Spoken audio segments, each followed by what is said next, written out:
Sean bendecidos otra vez, hermanos y hermanas. Damos siempre agradecimientos a nuestro Señor por continuar estudiando su palabra en este primer día de la semana. Siempre doy la bienvenida a todos los hermanos y hermanas que se conectan en otros países para escuchar palabra de Dios. Y siempre les pido, si es su voluntad, que difundan estos mensajes con la hermandad, con sus amigos, amigas que andan buscando la palabra pura de nuestro Señor. Recuerde que predicamos sana doctrina, predicamos la palabra de Dios, predicamos lo que ella dice, no invención humana. Tratamos por todos los medios de sujetarnos a lo que las Sagradas Escrituras dicen. Y como ustedes lo saben, todos los domingos, ya más de un año estudiando el libro de Génesis, que ya estamos por concluir. Quiero decirles que los días lunes a las 5 de la tarde enseño el libro de Colosenses. Luego los días miércoles, la vida y ministerio de Cristo. Pero doy una aclaración. Por 2 lunes, por 2 miércoles y por 2 domingos estaré fuera del aire. ¿Por qué? Porque mi esposa y yo, gracias a Dios, hemos podido a partir del día de mañana, con la ayuda del Señor, ir a visitar a nuestra hija y nuestros nietos. Tenemos ya año y medio de no verles, los niños están creciendo, Alejandra con sus 7 años, y no queremos verles cuando ya los nietos no hacen caso a los abuelos y ya no les interesan los abuelos. Queremos verles ahora que están niños, y el niño que tiene 5 años. Pero yo quiero decirles que yo, donde el Señor me permite estar, siempre estoy invitado a predicar. Si me invitan, bueno; si no me invitan, bueno. Lo importante es no dejar de congregarnos. De manera pues que les pido sus oraciones y que nos veamos dentro de 3 domingos. Y los días lunes y miércoles creo que es el día 22, que reinicio Colosenses, y el día 24, miércoles, que reinicio la vida y ministerio de Cristo. Yo les pido que no dejen de escuchar estos interesantes mensajes, porque son preparados de tal manera que nos ayuden a nuestra edificación. También en esta oportunidad quiero darle la bienvenida a nuestro hermano José Nelson Sánchez, que esta mañana sorpresivamente nos visita. Él viene desde California, Lancaster, y miembro de la Iglesia de Cristo es Rosemont, hermano.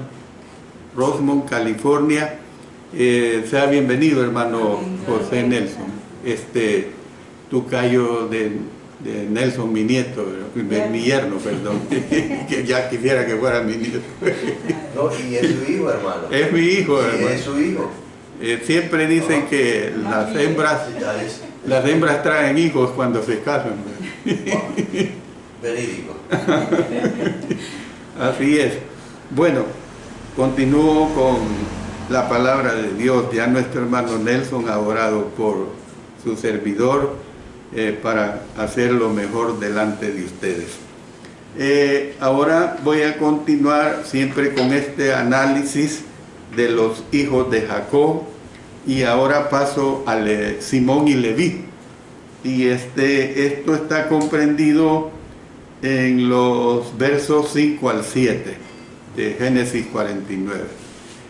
El verso 5 dice: Simeón y Leví son hermanos, armas de iniquidad sus armas. Al decir Simón y Leví son hermanos, esto es significativo, hermanos. Jacob no estaba simplemente declarando su relación obvia como hermanos de sangre, eso es obvio, ¿verdad? Más bien estaba enfatizando que eran aliados, es mejor decir que eran cómplices, que habían usado sus armas como armas de iniquidad. ¿Por qué digo esto? Habían usado sus armas como armas de iniquidad en una causa común. ¿Cuál fue esa causa común? El horrendo crimen de la masacre de los hombres de Siquén. Acuérdense que por vengar a su hermana Dina, que había sido violada por Siquén, ¿qué es lo que pasó? Que se vengaron, pero tristemente se vengaron cuando los hombres de Siquén habían sido circuncidados y que estaban con ese duro dolor. Voy a hacerme referencia a eso en el desarrollo. Y situación pues que Jacob se la rechazó. Luego, mire lo que dice el versículo 6. En su consejo no entre mi alma, ni mi espíritu se junte en su compañía, porque en su furor mataron hombres, y en su temeridad desjarretaron toros.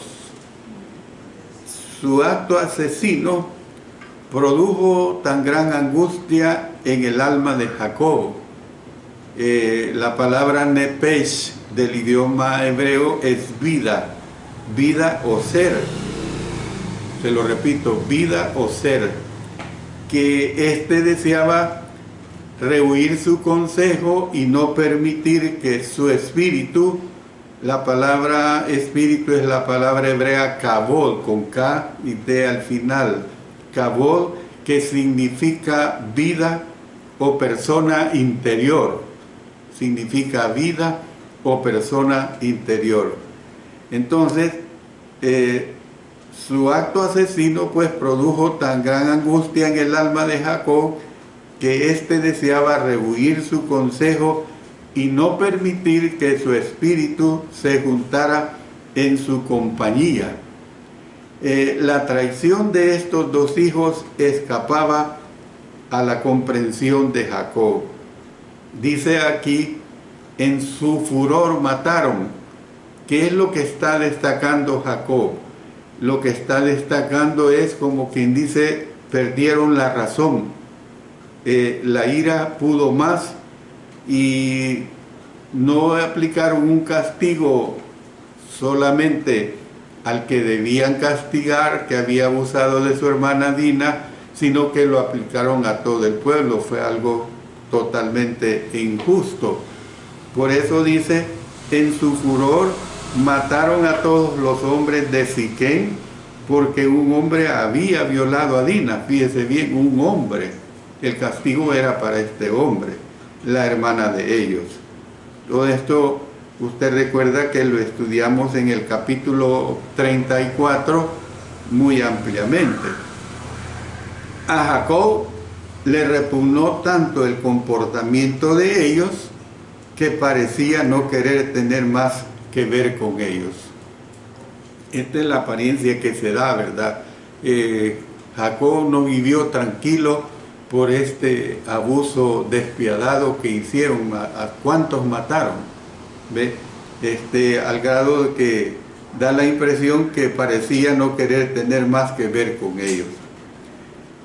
La ira de Simeón y Leví no se había extinguido ni siquiera con masacrar a los siquemitas en su temeridad, y habían en su temeridad y rabia, dice, desjarretaron toros que pertenecían al pueblo de Siquén, cortando los tendones de sus patas traseras, lo que a menudo era hecho por los vencedores de una batalla a los caballos del enemigo para que ya no pudieran tirar de los carros de guerra.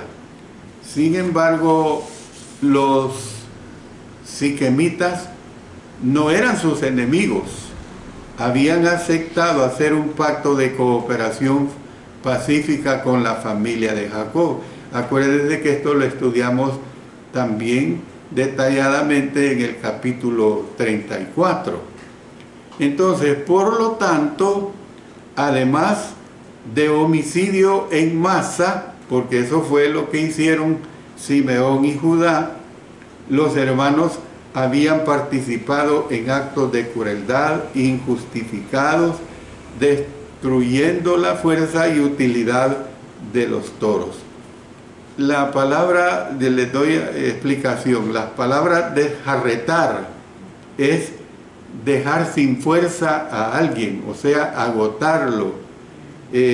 Por ejemplo, uno puede decir, estos niños me tienen desjarretados, o sea, cuando el niño molesta mucho. Y como ya lo he dicho, una forma de desjarretar era cortar los tendones de los caballos.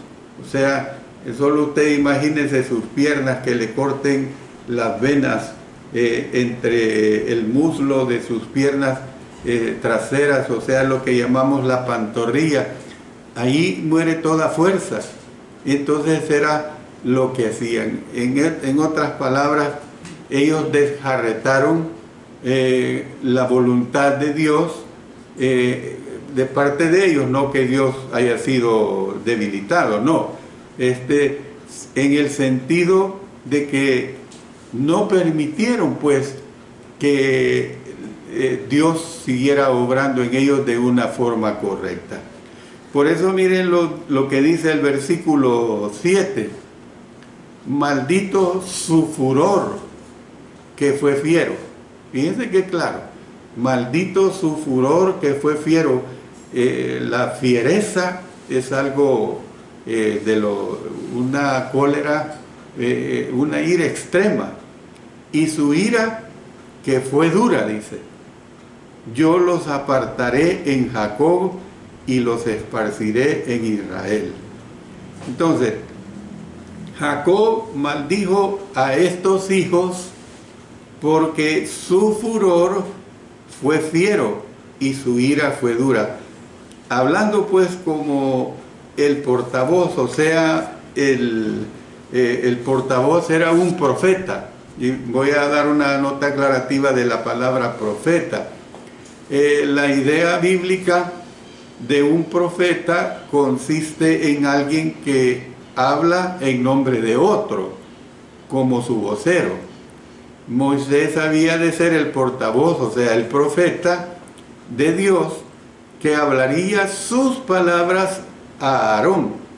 Aarón, a su vez, había de ser el portavoz profeta de Moisés, que hablaría sus palabras al pueblo. Para ello vamos a la lectura a dos textos un poco extensos, más que todo el primero, el segundo es más corto. Vámonos a Éxodo 4, 10 al 16. Entonces dijo Moisés a Jehová: ay Señor, nunca he sido hombre de fácil palabra, ni antes ni desde que tú hablas a tu siervo, porque soy tardo en el habla y torpe de lengua. Y Jehová le respondió: ¿quién dio la boca al hombre? ¿O quién hizo al mudo y al sordo, al que ve y al ciego? ¿No soy yo Jehová? Ahora pues, ve, y yo estaré con tu boca y te enseñaré lo que hayas de hablar. Y él dijo: ay Señor, envía, te ruego, por medio del que debes enviar.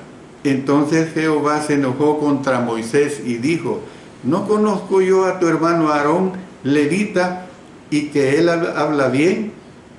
Y he aquí, él saldrá a recibirte y al verte se alegrará en su corazón. Tú hablarás a él y pondrás en su boca las palabras, y yo estaré con tu boca y con la suya, y os enseñaré lo que hayáis de hacer, y él hablará por ti al pueblo, él te será a ti en lugar de boca, y tú serás para él en lugar de Dios. Luego pasemos a Éxodo 7, 1 y 2. Jehová dijo a Moisés, mira, yo te he constituido Dios para Faraón y tu hermano Aarón será tu profeta. Tú dirás todas las cosas que yo te mande y Aarón tu hermano hablará a Faraón para que deje ir de su tierra a los hijos de Israel. Todo esto lo he dicho, hermanos, en relación a ilustrar lo que es ser un profeta, lo que era ser un profeta antiguo testamentariamente hablando. Vuelvo al desarrollo de lo que estoy tratando cuando dice, y los esparciré en Israel, donde estamos diciendo que Jacob maldijo a estos hijos porque su furor fue fiero y su ira fue dura. O sea, hablando como el portavoz, o sea, el profeta de Dios, pronunció el siguiente juicio. ¿Cuál es el juicio? Yo los apartaré en Jacob. O sea, como quien dice, no tienen nada conmigo, no quiero nada con ustedes. Y los esparciré en Israel. Esta profecía apuntaba a cientos de años en el futuro. Hay que entenderlo así. Cuando los israelitas se asentaron en la tierra de Canaán. Con la ayuda de Dios, cuando estudiemos Éxodo y los demás libros del Pentateuco, si Dios me da la vida y la oportunidad, vamos a ver más detenidamente todas estas situaciones. La tierra que fue asignada a Simeón estaba dentro de los límites de la tierra que pertenecía a Judá. Mire lo que tenemos en Josué 19, 1 al 9. Cuando empecé este estudio hoy por la mañana, al inicio yo les decía que este estudio lo iba a presentar bien documentado, con muchas citas bíblicas extensas para poder entender el contexto, para poder entender el trasfondo de cada una de estas situaciones. Entonces vayamos a Josué 19, 1 al 9. La segunda suerte tocó a Simeón. Noten, estamos estudiando Simeón y Leví. Para la tribu de los hijos de Simeón, conforme a sus familias, y su heredad fue en medio de la heredad de los hijos de Judá, y tuvieron en su heredad a Beerseba, Seba, Molada, a Zarzual, Bala, Esén, El Tolad, Betul, Orma, Ciclad, Bet Marcabot, Azar Susa, Bet Lebaot y Saruén, 13 ciudades con sus aldeas, completo, ¿verdad? Ahí, Rimón, Éter o Eter y Asán, 4 ciudades con sus aldeas, y todas las aldeas que estaban alrededor de estas ciudades hasta Balac Beer, que es Ramat del Negev. Esta es la heredad de la tribu de los hijos de Simeón conforme a sus familias. Noten, estamos dirigiéndonos a la heredad de Simón, ¿verdad? De la suerte de los hijos de Judá fue sacada la heredad de los hijos de Simón, por cuanto la parte de los hijos de Judá era excesiva para ellos, así que los hijos de Simeón tuvieron su heredad en medio de la de Judá. ¿Qué es lo que nosotros vemos, pues?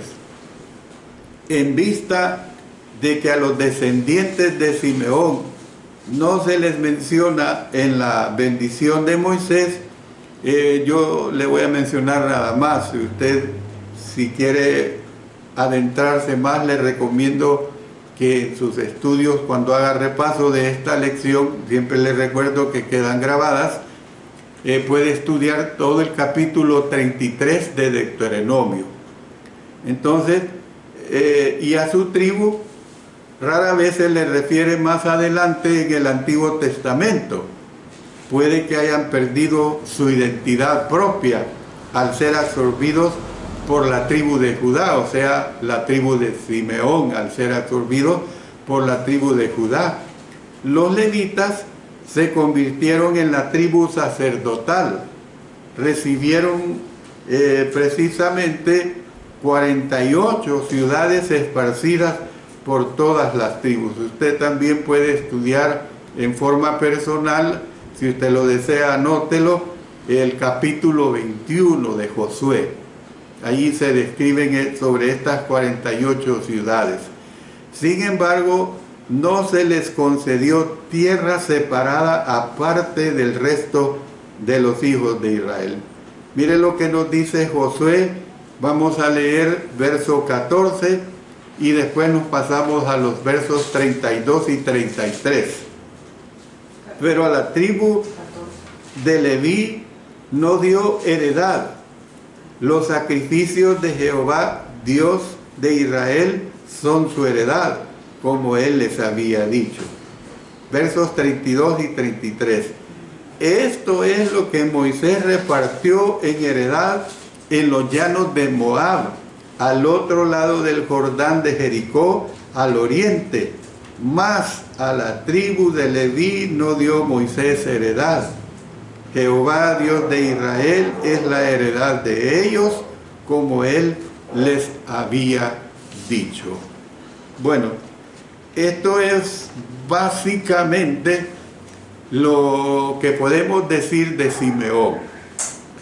Pero ahora pasemos a Judá. Usted ya ha captado que vamos a estar desmenuzando cada uno de los hijos de Jacob en las bendiciones que él le dio en esta forma descriptiva. Yo siempre le digo a usted, cuando usted lee las Sagradas Escrituras, mucho de lo que se escribe en las Sagradas Escrituras es en forma poética o en forma figurada.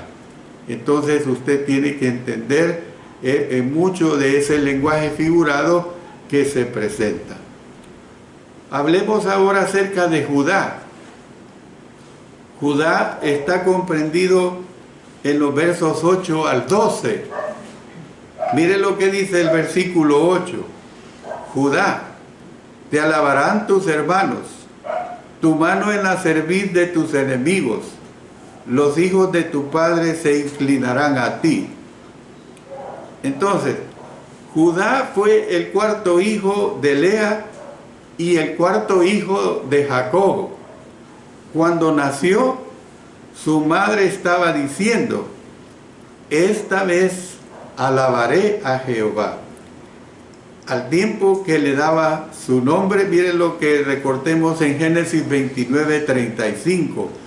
Concibió otra vez y dio a luz un hijo y dijo, esta vez alabaré a Jehová. Por esto llamó su nombre Judá y dejó de dar a luz.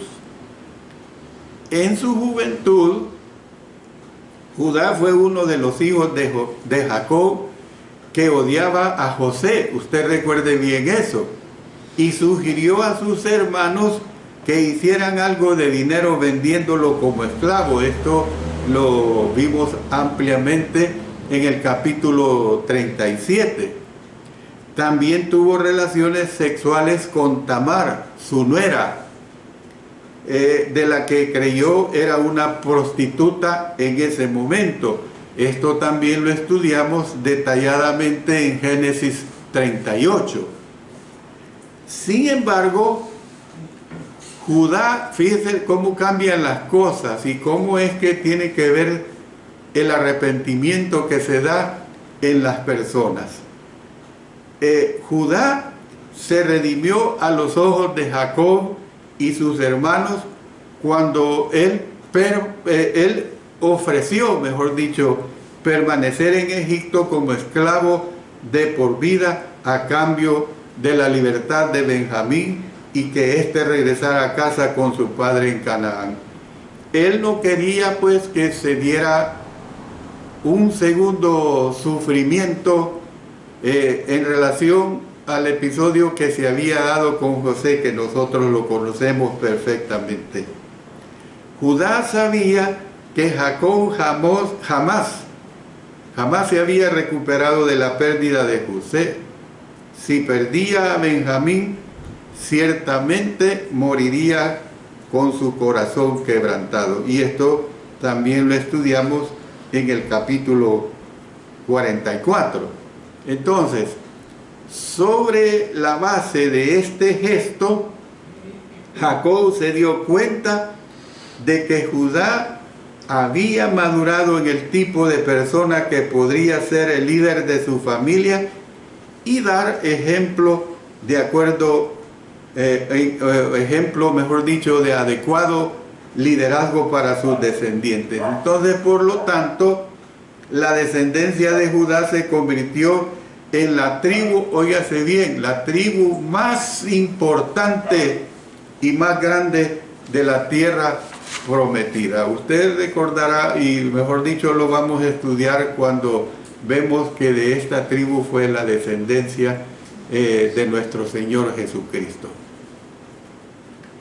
Sin pasar por sus 3 primeros hijos, el anciano patriarca dio la porción dominante de la primogenitura a su 4º hijo Judá. Usted puede ver pues cómo es que había esta determinación del patriarcado en este tiempo, cómo es que debido a malas conductas podía desheredar, de quitar esa primogenitura, se la quita a Rubén primeramente, luego se la quita a Simeón y así sucesivamente. Entonces se convertiría en el líder sobre sus hermanos y sus descendientes. Este nombramiento de Judá había de ser ratificado por sus hermanos, que le alabarían porque su mano había de estar en la cerviz. Y la cerviz es la palabra oreb, de sus enemigos, pues. Luego Job utilizó oreb de una manera figurativa en Job 16:12. Dice: próspero estaba y me desmenuzó, me arrebató por la cerviz y me despedazó y me puso por blanco suyo. Job pensó que Dios era su enemigo y lo acusó de asirle por la cerviz y sacudirle hasta despedazarle. Entonces, ¿qué es lo que vemos acá? No hay nada en el relato bíblico de la vida de Judá que sugiera que cumplió personalmente este papel. Sin embargo, la bendición iba mucho más allá de Judá, al futuro lejano de su posteridad. Ya llegaría el momento cuando los descendientes de Judá vencerían a sus enemigos, perseguirían a los que huyeran, los superarían desde atrás y los eliminarían. Otra aclaración es que en el contexto de un enemigo que da la espalda para huir, la misma palabra hebrea de Génesis 49:8, donde se usa la palabra cerviz, puede traducirse como espalda. Y mire lo que dice Éxodo 23:27. Yo enviaré mi terror delante de ti y consternaré a todo pueblo donde entres y te daré la cerviz de todos tus enemigos. O sea, como quien dice, la espalda. Luego en 2 Samuel 22:41, y has hecho que mis enemigos me vuelvan las espaldas para que yo destruyese a los que me aborrecen. Luego en Salmos 18:40, has hecho que mis enemigos me vuelvan las espaldas para que yo destruya a los que me aborrecen. Entonces, los superaría pues desde atrás y los eliminaría. Relatos bíblicos posteriores se refieren al papel decisivo desempeñado por la tribu de Judá en la conquista de Canaán. Yo le recomiendo también que en sus estudios personales usted estudie el capítulo 1 del libro de los Jueces, todo el capítulo 1. Y en las muchas victorias de David sobre sus enemigos, En segundo Samuel, en el capítulo 8, ahí también usted lo puede estudiar por separado. Hay un resumen de todas las victorias de David. Todas las victorias de David. Entonces, cuando el resto de las tribus aceptó a David, un descendiente de Judá, fíjense bien esto, como rey de los hijos descendientes de Jacob, hicieron en sentido figurado lo que estaban destinados a hacer. O sea, se inclinaron delante de Judá en la persona de su superior descendiente, o sea que era David. Mire lo que dice 2 Samuel 5:1 al 5. Vinieron todas las tribus de Israel a David en Hebrón y hablaron diciendo: henos aquí, hueso tuyo y carne tuya somos. Y aún antes de ahora, cuando Saúl reinaba sobre nosotros, eras tú quien sacabas a Israel a la guerra y lo volvías a traer. Además Jehová te ha dicho: tú apacentarás a mi pueblo Israel y tú serás príncipe sobre Israel. Vinieron pues todos los ancianos de Israel al rey en Hebrón, y el rey David hizo pacto con ellos en Hebrón delante de Jehová, y ungieron a David por rey sobre Israel. Hermanos y hermanas, este es el contexto histórico que les puedo presentar acerca de Judá, que más adelante, cuando entremos a estudios posteriores, vamos a ver pues esa bendición que tuvo esta tribu cuando Jacob le dio el lugar de honor, como quien dice, le concedió la primogenitura. Ya entendemos nosotros por qué se dio esta situación. Como les digo, pues este estudio va a ser muy extenso, 12 lecciones de solo el capítulo 49. Con la ayuda del Señor, pues dentro de 3 domingos nos vamos a ver otra vez para seguir con este estudio. Yo siempre les digo, no dejemos de congregarnos, hermanos. En donde el Señor nos ponga, ahí tenemos que cumplir con la voluntad de Él, y sobre todo que sirve para nuestro crecimiento espiritual. Oremos. Dios Todopoderoso, te damos nuestros agradecimientos porque tú eres grande y porque tú nos ayudas a alimentar mentes y corazones de tal manera que crecemos continuamente en la gracia tuya, en el conocimiento tuyo. Que esta gracia y conocimiento sea con el fin de un día estar eternamente contigo. Gracias por todo, Señor, en el poderoso nombre de nuestro Señor Jesucristo. Amén. Amén.